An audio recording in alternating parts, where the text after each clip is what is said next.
Look up from your telescope, take me on this journey home. I don't wanna wait no more.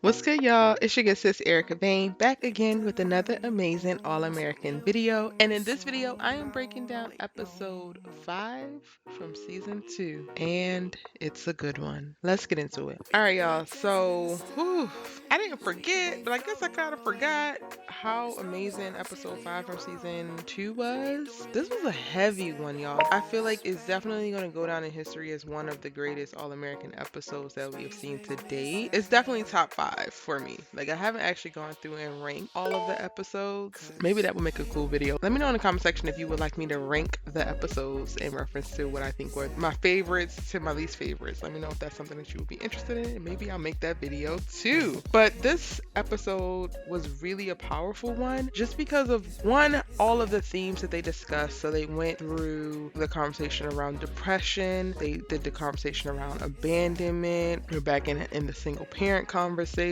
we are dealing with teenage pregnancy. Like, there's so many things. Like, pretty much every main character had a pivotal or very powerful moment within their character arc in this episode, and it was so masterfully done of how they actually wove together each of the plot points, and a lot of them really supported and drove home others that just made them even more intense. So, like, y'all, this was really chef's kiss of an episode. It opens on the intervention, and even how they handled the intervention conversation, I just thought it was really, really beautifully shot, from the cinematography to the dialogue to the character choices. Like, even just as the actors and the choices that they made in the moments when they were portraying these things, like, I just felt like it gave very, very authentic. Shout out to Greta, yo. Greta has been putting in work with this series. Like, she has definitely carried her own when it comes to showing this character in a dynamic range of this character and all the complexities and nuances of what is actually happening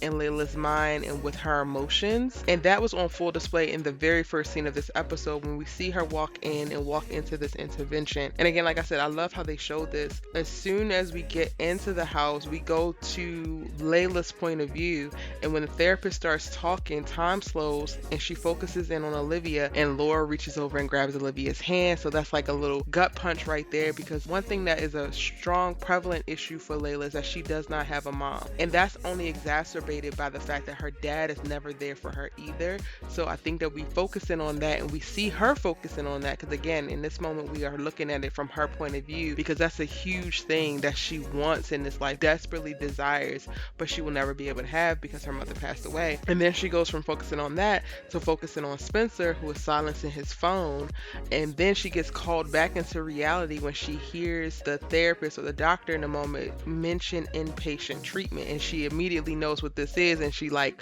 goes into defense mode. So you can really see the nuance of the unraveling of like all of her thoughts, a lot of the conflict that she's already struggling with. The depression like pops out for a second where she kind of was like leaning in. I feel like she could have went in this moment to a place of like laying it all out on the line, but then when you hear inpatient treatment, it switches her into this defense mode, and then it's like, oh, I gotta fight for my life. So then when she's pulled back to reality, she's pulled back to confrontational Layla, she's pulled back to again, like I said, defensive and defiant Layla, and manipulative. She was very, very manipulative in this episode and in previous episodes, but I think it was a little more subtle in previous episodes. In this episode, right on, she manipulates her dad out of getting her to do the inpatient or agree to do the inpatient treatment, when she snaps into the whole like, you should have been there and we could talk about it on our own, all the while that she's like still snapping and being defensive. And I thought that was just a great setup for this episode, because we not only see this manifest again with her character, but also with other characters. You see them go on this emotional journey in this switch. Spencer does it in this episode, Olivia does it in this episode, Jordan does it in this episode. So I just thought it was really great how they did that. In this same moment, following Layla, you know, worming her way out of this inpatient treatment, Spencer finds out that Corey left again, and then we cut to him and Dillon having their letters. Dillon reads his letters because Billy delivers the letters that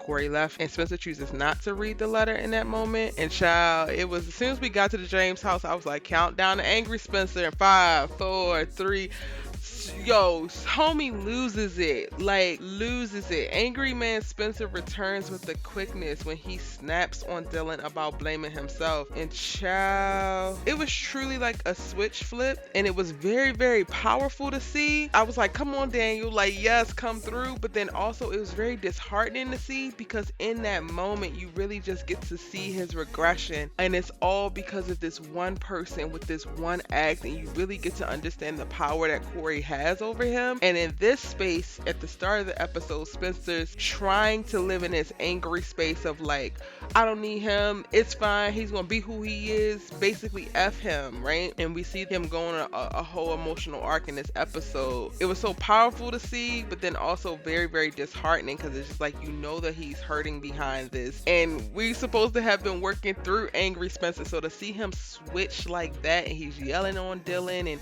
he's not meaning to yell at Dillon. He's not meaning to express this stuff in this way, but it literally is almost like a volcano erupts. It's just like, oh, this is not going to be good. This boy is about to struggle. For the first half of the episode, a lot of people are like, look, like Grace is running around looking for him. Coop, he's not answering her calls. Like he's being very distant. He's aloof and all of this kind of stuff. So you can definitely see, like I said, he goes on a whole full emotional arc in this episode. When we do pop up and see him at school, we see Rochelle pushing for him to have dinner with her dad, and then that gets interrupted by Darnell, who wants to know why Corey left, and these two hurt boys start to fight. Now, what I will say,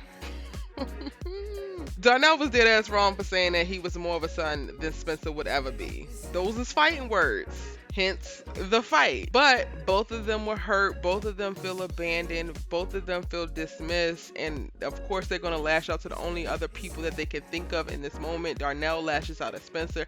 Spencer returns the smoke because, listen, Spencer had already gone through a journey of getting to a more selfless place and accepting Darnell and sharing his dad with Darnell and all of that. So Darnell, you coming to Spencer was the last thing that you really wanted to do, because Spencer like, look, I done did all the work that I had to do. I done grown as a person. I done accepted you. I done made this choice for me and my dad and our family. And then he decided to still get his little punk ass up and leave. Oh, bet you could catch these hands because he not here to catch these hands. And y'all know I love Spencer, but even like aside from like it being Spencer, that makes sense to me logically. I'm totally there with them. If it wasn't Spencer, if it was somebody else, I would be on that same tip too. Not only have I been mature, not only have I been a loving son, not only have I been forgiving, but you gonna come to me with this smoke about my daddy after you spent 7 years with him and I already am angry? Bet, let me drop this book bag. You know, I'm a girl, so let me take these hoops out real quick. Like, let's go. Like, we doing all this talking. Like, let's smooth these hands. I'm a work in progress too, and every now and again, I do think violence is gonna solve some things, or at least make me feel better. So I wasn't even mad. I completely understood how they started fighting in this scene. Now, while I know and totally agree with the fight and totally understand how the hands had to be thrown, and I also know that Spencer's attitude this whole episode was well deserved, but I would be remiss not to also focus in on or just like re-highlight for y'all and mention how uncomfortable I am watching his regression happen. So I can understand the logic behind it. I can understand the emotions and feelings behind the decisions that he's making, but it still doesn't feel good to watch him revert back to Spencer from episode 1, season 1. And that's basically what we see at the beginning of this episode. And Layla throws a party for the twins, getting JJ involved, and this is her way of getting out of therapy to begin with. She lies to her dad about it.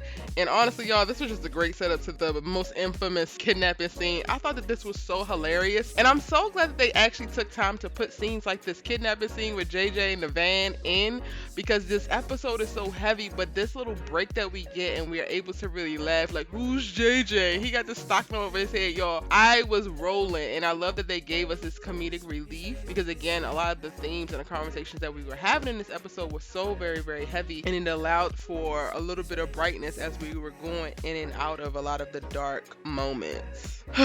Now, they get to this party, right? And Layla's petty meter is on high. She already is doing the most, and she feels away. She's still lashing out. She's playing like she didn't. And actually, I want to make a note to that too, because I forgot to mention at the very start when they go to school, and Olivia's talking with Jordan like, I tried to get Layla committed, like she's gonna act weird, and then she walks up and completely acts normal or overly normal, like she's back to being like football Barbie on crack. Totally threw me, especially after what we saw with the dang on intervention.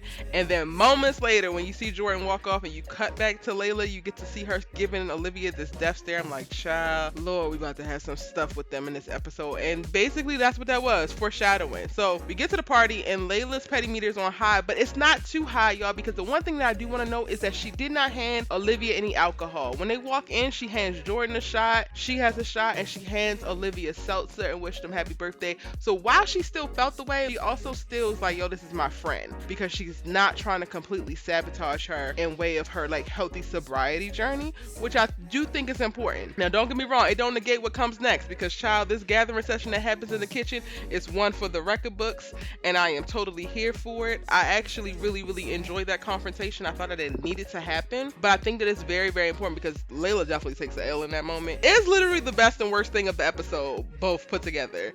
It's the best because Olivia gave Layla the most nice, nasty read that she really needed. Layla really needed to hear the stuff that she said, and Layla needed to say the things that she said. No matter how petty they were, y'all, she needed to say it. Honestly, she really needed to say it. And Layla has a few moments in this episode where she lets a lot of things off of her chest, and this is what sis needed. She would never have been able to start this healing journey until she let this shit out. So the fact that she's able to let it out is a good thing. Now, what it is and how bad it might sound and how problematic it could be, that's a whole other conversation. It had to come up out of her because her holding it in and continuing to isolate herself was not helping anyone, right? And that's why I say this is the best and worst things, because the things that get said are the truth and they're hurtful, and it's really hard to hear. So it kind of is bad, but it's good because it also moves them forward and gives them a better perspective of where they stand in each other's lives and how they see each other.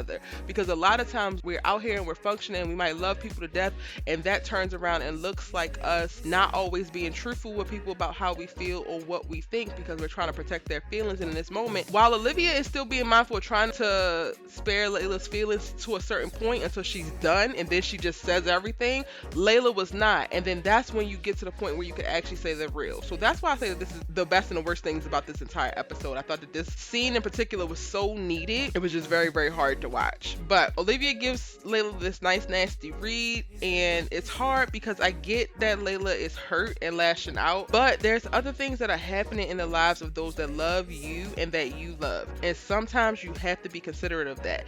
This literally lands on Layla so hard when she's like, yeah, Spencer really cared, that's why he ran out of the intervention the way that he did and went ghost. And she's like, yeah, because his dad left again, but you know, he didn't text you, so that's the real big problem.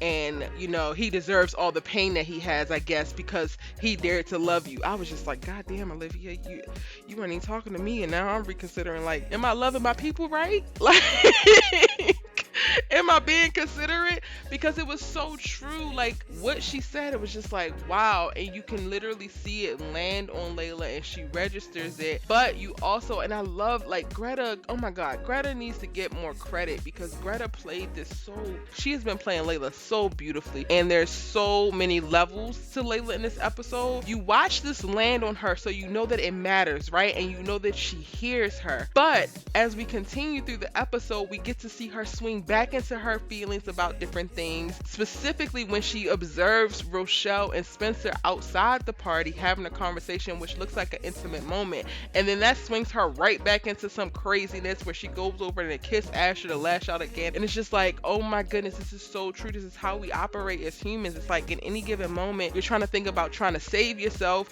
but then if you love somebody else, you're trying to love them and save them, but then also trying to fight your internal battles. It's just like, oh my God, it's so complicated, human messiness, but so good, and they do it beautifully on TV. Now going back to Spencer and Rochelle outside of this thing. So Rochelle brings Spencer to the party after they have this dinner. Spencer turns up at this dinner. He got this attitude. He talk about that plantation life. It sound like you want me to be your slave. He really gathers Cliff Mosley, and I'm totally here for it. So I have really nothing to say about it except for everything that he said needed to be said. He didn't need to necessarily be as disrespectful about it, but he feeling in a way, and he need to be able to express himself, and he didn't want to be at that damn dinner anyway. So next time that somebody tell you they don't want to go go somewhere, don't try to force them in or blackmail them into going, because then you won't get told that lobsters are cockroaches of the sea and that you want me to be your slave and I ain't doing none of this. Spencer said, I don't give about none of this, about none I swear I speak of TikToks. Anyway, so we arrive at the party. Well, Spencer arrives at the party because Rochelle brings him there, and she's just like, yo, like, you probably shouldn't be partying with your ex right now. Like, it's a lot going on. And they have a very, very vulnerable, honest moment of communication. And Spencer really just kind of like shares with her everything that's going on in his mind and how he feels. Let me know if y'all want me to do this, because I'm thinking about doing a video of like whatever happens to certain characters, because we really get a solid moment with Rochelle and Spencer where he opens up about his hurt, and it feels like the start of something, and then Sis just is kind of gone. Like, we get her in next episode, but then she kind of just disappears, and I'm just like, yo, this definitely could have been the start of something. Now, I'm not saying I think that they should be in a relationship or anything like that, but I kind of feel like we could have used Rochelle, or at least some text messages from Rochelle, a phone call or something from Rochelle in season 3, because Spencer needed more people there to help him through his emotional turmoil. Like, he has his therapist, but I mean like someone of his peers. So it's like, it would have been great to have this voice of reason that we see from Rochelle in this moment for Spencer in season 3. But anyway, I digress. If y'all want me to do a video about certain characters that kind of just disappeared, or that I wish we had more of, let me know in the comment section. But I love the James Baldwin quote that she referenced when she talks about people being afraid to let go of anger, because once anger's gone, they'll just be left with the pain and they'll have to face it. And that literally sums up what Spencer is experiencing in this episode to the T. At the very start of the episode, he is angry as hell. He don't want to talk about nothing. He don't want to see nothing.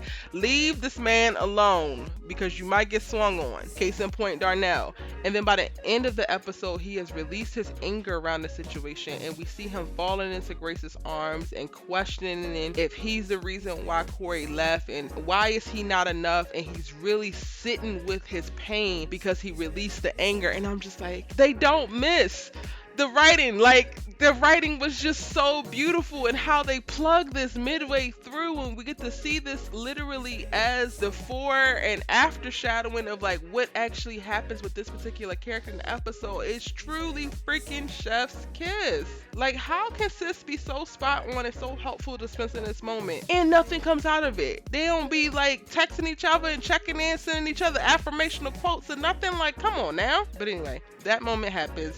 That ultimately pushes Layla to do some dumb stuff with Asher, because she runs up and kisses Asher, which then pushes Asher to go and reaffirm some stuff with Olivia, because he didn't really want to kiss her, and she does it right in front of Olivia. This is what I mean by, in this episode, y'all, they literally used one plot point to push another, and they really wove all of these things together very, very beautifully, very, very seamlessly. It's like, that's why y'all get paid the big bucks. I ain't even gonna hold you. That's why y'all get paid the big bucks. And then the whole Asher, feeling the need to explain in reference to Layla, he didn't know she was gonna do that, whatever. It's just them setting us up for Asher and Olivia. And y'all know I ain't here for it. Still ain't here for it.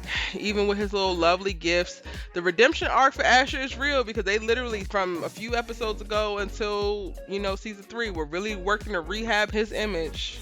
Even though I still cannot see him on that goddamn stage. But okay. Towards the end of the episode, when everything comes to a head, because Layla actually turned out and sent Laura a picture of the twins at the party to get them in trouble. That was her bright plan, and how she was going to get them back, or get Olivia back. Watching her spaz out on her dad in front of everyone was just very heartbreaking to watch. But like I mentioned, she finally lets it out, and I'm not even mad about that. I'm more so just sad for her. She had to let it out, even though it was all misdirected. It was definitely something that she needed to do so that she could heal. And then seeing her see Olivia take Laura's hand while she's spazzing out, and that for the second time after she's crying about not having a mom, it's just like, y'all about to have me boohoo crying up in here. This is heavy. This is a lot. Layla's crying and telling all of her pain and sorrow. Olivia's crying, wishing that she could take all the pain away from Layla and help her in this moment. Jordan got run up on by Simone and told that that, you know, she is pregnant and he is the daddy. Now he running to his daddy. Spencer's outside crying to Rochelle. It's just like, it is all just too much, but it's great. God dang on TV, ain't it? And y'all, I know that we are supposed to not like how Simone lied about the pregnancy pop out moment. So if you haven't seen this already, I'm sorry. This is definitely a spoiler. I know that we're not supposed to like that Simone lied about the pregnancy, but in all honesty and in my unpopular opinion, y'all, it helps Billy and Jordan resurrect their relationship and it forces Jordan to wake up. So I ain't mad at it. Hey Simone, I've been waiting on you, sis. Welcome to Simone's Cabaret. I need to stop. Somebody's gonna repost that in the comments. I swear I be just saying stuff, y'all. Let me finish this video because it's getting a little bit long. Y'all, we finished, like I mentioned, with Spencer talking to Grace, and the words when he says, "Why am I never enough?" It just keeps reverberating in my head and really just let us know where we leaving off in reference to Spencer and his journey, and really puts a freaking cap on this very dramatic, event-filled episode that, again, was amazing. If you're new here, I'm Erica Vane, and I break down All American. I give you new videos every day, sometimes twice a day. You should really join the tribe by hitting subscribe. I hope y'all are enjoying these breakdowns because I'm enjoying making them, but I'm also going to emotional places to talk about things and to really key in on specific things and trying to catch as many things as possible, especially if I feel like I missed it before. So I hope y'all are enjoying it. Be sure to follow me on your favorite social media site at ericavane.com and post a comment in the comment section down below. Let me know what you thought of the episode. Let me know if you have any questions, anything that you want to talk about further, anything that I missed from this episode. Let me know all that and more in the comment section down below. I'm your girl, Erica Vane. I have my playlist linked on screen for you right now if you miss any of my All American videos, so go ahead and check those out. You got time, watch another video, and I'm gonna see you in the next one. Bye!